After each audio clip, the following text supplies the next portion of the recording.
My name's Jessica, and I have no idea what I'm doing. Actually, today I might have an idea of what I'm doing. I'm going to try, I'm not going to do all that much today, but I am going to try this guy again. The e.l.f. Velvet Touch eyeshadow in Island Breeze. So what I already did is I applied the original e.l.f. eyeshadow primer, the one that looks like this, and this, in the color Sheer. Yes, there it is.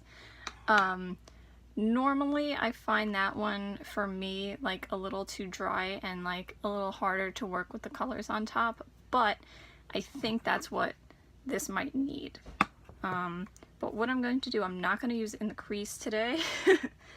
Yeah, I'm really sad that I had such creasing issues with it, but I think, like I said, I think that's because of the primer that I used and because of putting the creams in the crease, especially with my very hooded eyes and asymmetrical eyes. But so this is my dollar store brush. I really wish that I knew what this was.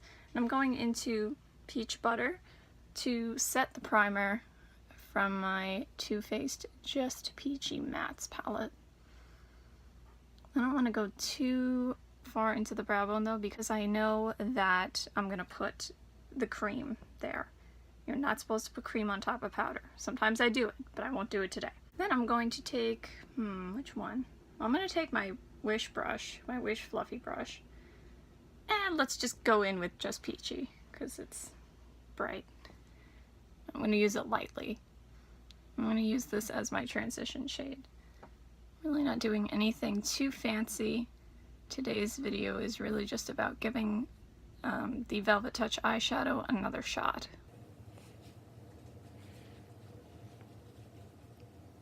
Fun fact, Too Faced is my favorite high-end makeup company. I love their eyeshadow.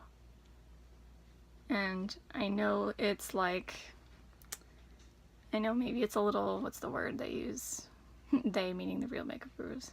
Gimmicky? I think that's the word. But I like having all the scents and stuff. To me, like, you know, the cute packaging, and yeah, I know I'm not a big packaging person, but for Too Faced it's different. The packaging and the scents, it, you know, it just makes me even happier when I apply my makeup.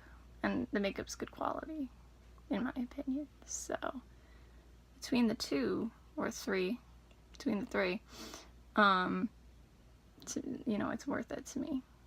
Okay, now I'm going to use my Beige Cosmetics brush with a 3 on it and go into Peach Sangria, which does have a little sheen to it,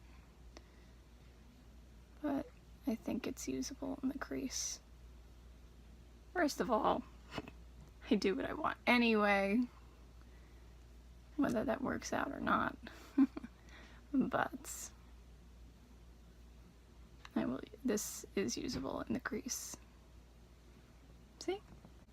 I don't think I realized that peach and burgundy, or like a cranberry color, went so well together until I got this palette. I generally only use this palette for crease work because I don't really like a full matte look. I know, I bought a full matte palette, but like I said, it's Too Faced. I love peach, the smell and the color. Even though I like the sweet peach scent better than this. This is like a peaches and cream type of thing. I like the sweet peach better. But yeah. Okay, so I am gonna go into this peach shade here. Such a strange consistency. And I'm gonna put it on the inner, maybe inner 2/3. And see what happens. Actually, this seems like a matte. As matte as a cream eyeshadow can get. There's no sparkle to it, maybe a little sheen. That's kind of it. Alright, now I'm going to go into the burgundy shade. And go on the outer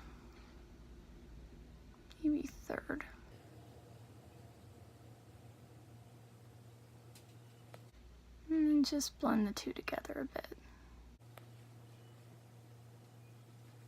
Very simple look today. I'm going to go in with the cranberry shade a little bit more, because it does sheer out. And maybe put a little more of the peach here. Then I'm going to take my BH Cosmetics brush with a 5 on it, and I'm going to go into the peach. Oops, a little hard to pick up. Because if anything, the other day, the eyeshadow stayed really well on the lower lash line. Then I'm going to go into the cranberry color.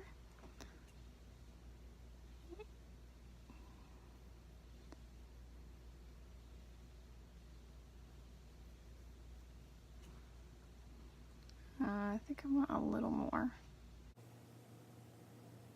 There we go. Now we got the nice pink eye look. Almost forgot about the brow bone highlight. I'm going to go into this nice shade here. I'm trying to try the dollar store brush. Anything picking up? Find out.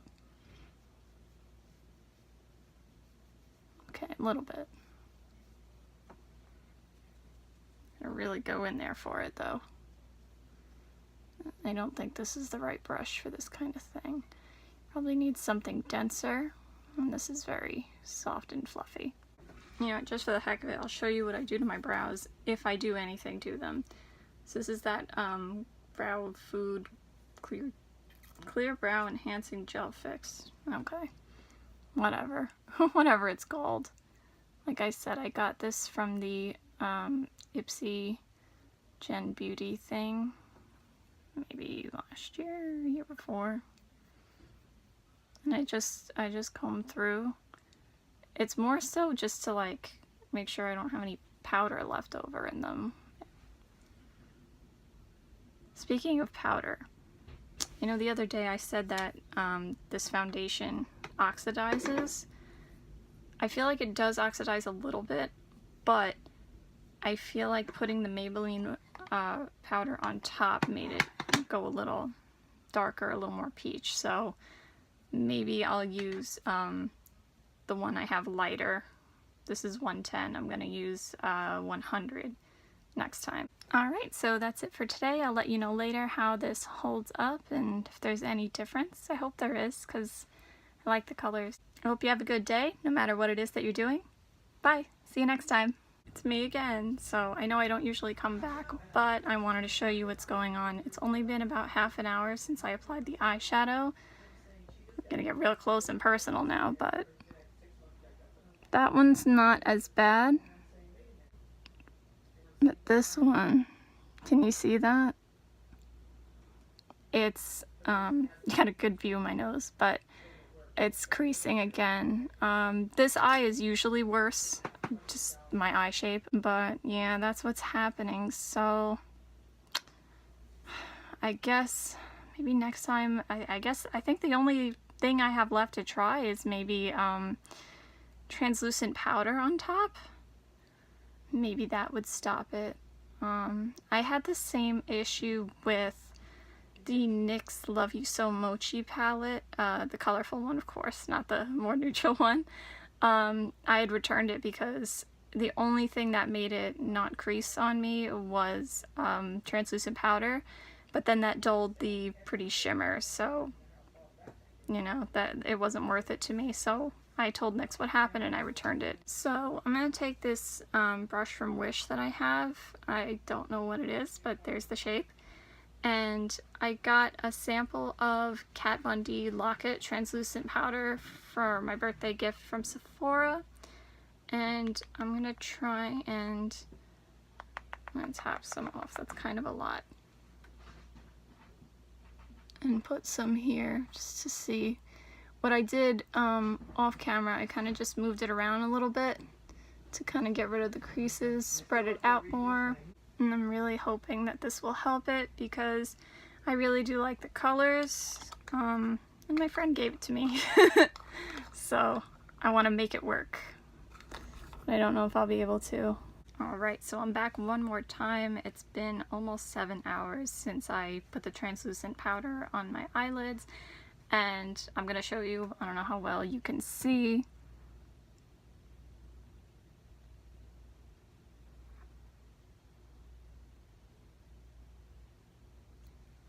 but the eyeshadow has creased a little. It definitely looks better than when, you know, how it had creased before I put the translucent powder on from Kat Von D, but it's still creased somewhat. So I'm sad to say that because my friend gave me this and because I really like the colors, but I don't know if it's just my eyes because they're, you know, hooded like this. I don't know if it's the eyeshadow, I don't know if it's a combination of the two, but these aren't working too well for me. So I'll probably try them again, and I'll try putting translucent powder on from the beginning. Maybe I'll try some different primers because I don't want to give up on these eyeshadows, but yep, that's my verdict. So I hope you had a good day. I'm actually going to leave this time. Bye. See you next time.